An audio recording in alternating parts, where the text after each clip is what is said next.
Good evening and thank you for joining us for KREM News 10 at 10, where we give you more news in less time. Let's get started. The Spokane City Council passed 2 resolutions tonight asking Mayor Nadine Woodward to change course and move a new police precinct out of the former East Central Library.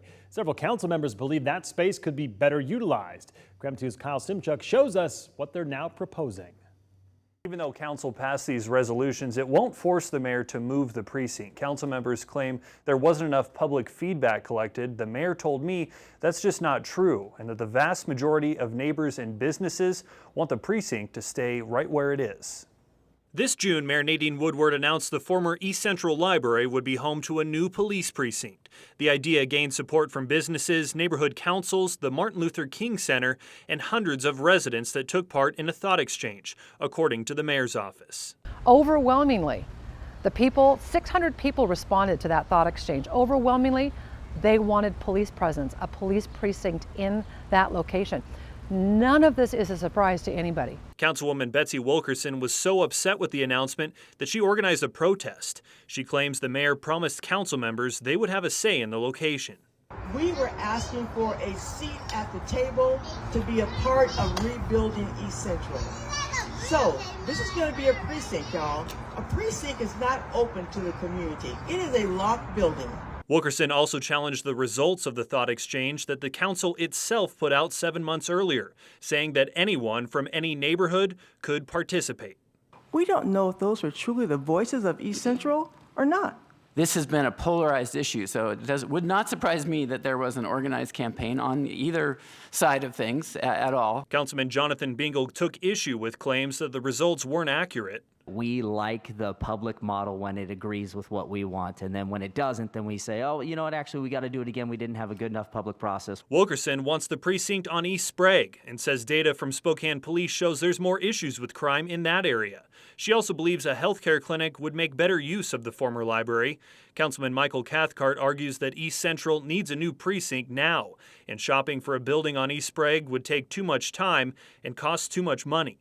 Money does not grow on trees, and we don't have any money. So I don't know how we're going to buy a building on Sprague to put a police precinct. Now again, the resolutions council members passed tonight are non-binding. The mayor won't be forced to reconsider a location unless council passes an emergency ordinance next week. That would require 5 votes, meaning council members Bingle and Cathcart, who voted against tonight's resolutions, would need to be persuaded. In the newsroom, Kyle Simchuk, KREM 2 News.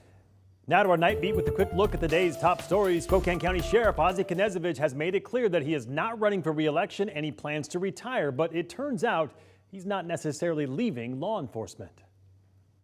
He gave me a call and asked, are you truly retiring? I went, yeah, I'm going to retire.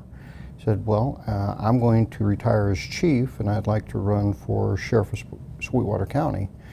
And I went, well, I can help you any way you want. He said, well, good. I want you to be my undersheriff. And I went, okay, I'd be willing to do that. Earlier today, Knezevich confirmed with KREM 2 that he accepted an offer to serve as undersheriff for the Sweetwater County Sheriff's Office in Wyoming. The announcement came from Sweetwater County Sheriff candidate Dwayne Pacheco on Friday. But Sheriff Ozzie Knezevich shared the news with KREM this afternoon. So if Pacheco wins the election in August, Knezevich agreed to serve as his undersheriff. Coming up in just about 10 minutes, some of the reasons why Knezevich is motivated to move to Wyoming. An investigation is underway after an officer was involved in a shootout over the weekend in Grant County. The incident happened just north of Moses Lake. Deputies say they tried to arrest a suspect with several felony warrants. They say that suspect fired at deputies and then deputies shot back. We are told no one was actually hit, but the suspect was hurt in a crash between a police car and the suspect's Jeep, causing it to roll onto its side. The suspect was taken to the hospital to be treated. Animal shelters in Spokane are at full capacity and need help getting their animals adopted. Scraps says its dog kennels are full, so to make it easier for people to adopt, Scraps is reducing its fees. It's now just $28 to adopt a dog and $18 to adopt a cat. Spokaneable also at max capacity, and both shelters are encouraging people to foster animals if they don't know if they'd like to adopt a pet. Spokaneable is also accepting donations to their pet food bank. They accept cat, dog, puppy, and kitten food, and it can be dropped off at their shelter at any time, they say. And that was your Night Beat. To learn more about any of these stories, just text us the word night to 509-448-2000, and we'll send them directly to your phone. Well, the trial began today for the man accused of shooting 2 people at a Post Falls gas station back in December before going on a crime spree. Tyson Sturkle is charged with a dozen felonies, including 2 counts of aggravated battery and 2 counts of aggravated assault. However, on Friday, Kootenai County court documents show that Sturkle entered a guilty plea to 4 other charges stemming from that shooting. They are attempted unlawful entry, eluding, and possession of a controlled substance. This afternoon, attorneys gave their opening arguments to the jury explaining why they should find Sturkle either innocent or guilty of the charges. Court will resume tomorrow morning. In other top stories tonight, Kootenai County's COVID-19 positivity rate reached its highest point in 5 months. Last week, it was 22%. Now, for comparison, just over 3 months ago, it was less than 1%. Meanwhile, the Panhandle Health District reported 368 new cases and 3 deaths. All right, let's check in with weather now because the summer heat has finally arrived with temperatures hitting the 90s this week. Let's send things outside to Chief Meteorologist Jeremy Lagoon. Jeremy, I see you put the jacket on, but it's still pretty warm outside, right? Yeah, it's very warm outside, Mark. Even less than a month ago, we'd be calling this hot. You ready? We Yes. sit at 76 degrees here in Spokane. Calm wind across the region. Dew point at just 51. All in all, not too terribly bad. And yes, just a month ago, we would have called 76 plenty hot. But here we sit, now dropped about 10 degrees from our high temperature today and about 20 degrees shy of where we will be tomorrow. Widespread tomorrow, temperatures in the 90s and hundreds. High temps about 95 to 101, puts a heat advisory in effect from noon to 9 p.m. tomorrow. Pretty widespread in south central Washington, stretching through to the Lewis and Clark Valley. But what you're looking at is widespread temps in the 90s, even outside of that zone. Near 90 across much of North Idaho, mid to low 90s across eastern Washington, and up in the triple digits in south central Washington. It is going to be warm. We are going to have nothing but sunshine, but as we get into early Wednesday morning, we'll see a push of moisture. Coming up, we're talking the chance of a few rumbles of thunder. All right, Jeremy, we'll check back in with you later in the broadcast. Thank you very much. In your national news tonight, President Joe Biden hosted an event at the White House today, just weeks after he signed a new gun control bill into law. The legislation was passed in the wake of shootings in Buffalo and Uvalde, Texas. But since then, there have been other mass shootings, including one in a Chicago suburb. As we have seen, no community is immune to the fallout. Rather, the fallout is landing in our backyard on a weekly basis. Victims of gun violence joined President Biden at the White House, hailing the passage of the nation's first major gun legislation in nearly 30 years. Congress passed the bill last month in the wake of recent mass shootings in Buffalo and Uvalde.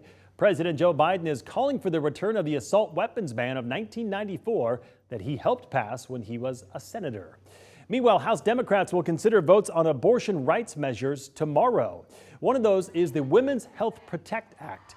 That would protect the right to access abortion care anywhere in the U.S. The Ensuring Access to Abortion Act would protect a woman's right to travel to seek an abortion. On Friday, President Biden signed an executive order protecting some reproductive rights. President Biden has released mankind's deepest view of the cosmos to date. The peak of the first images from NASA's new James Webb Space Telescope comes one day before the space agency's big reveal. The Webb seeks to unravel space's biggest mysteries, dating back to just after the Big Bang.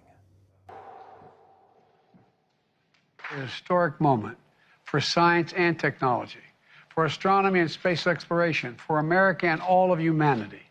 All right, take a look. This photo shows an area of outer space that humans have never seen before. President Biden released the images taken by the new James Webb Space Telescope earlier today. The image shows the galaxy cluster as it appeared 4.6 billion years ago.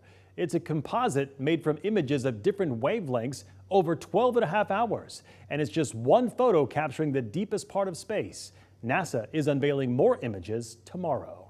And that was your KREM 2 News 10 at 10, where you get more news in less time. But don't go to bed just yet. In a KREM 2 exclusive, Sheriff Ozzie Knezevich has plans to move to Wyoming. We'll share his motivation behind the move coming up in just 90 seconds.